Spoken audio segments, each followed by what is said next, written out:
Wrest Park, the illustrious country estate, is home to beautiful parterres and formal gardens, but it is also home to a wonderful walled dahlia border.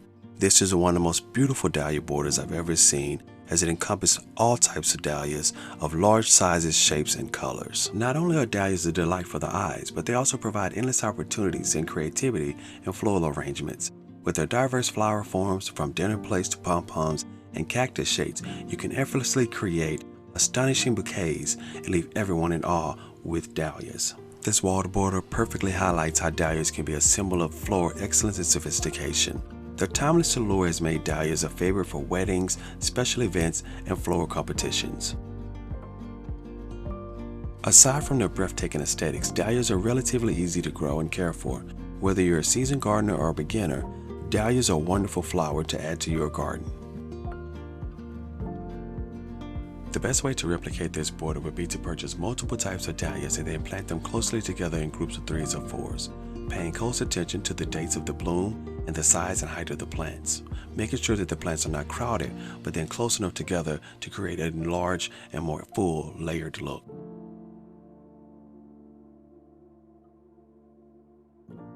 Drawbacks to dahlias will be that the plants are large and may need staking to keep flowers upright. The plants are half hardy, so it is best to pull the bulbs out of the ground and then replant them in the spring if you want to ensure that the plant comes back the following year.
Dahlias are a beautiful mid to late summer flowering plant and should be considered for any informal or semi-formal flower bedding.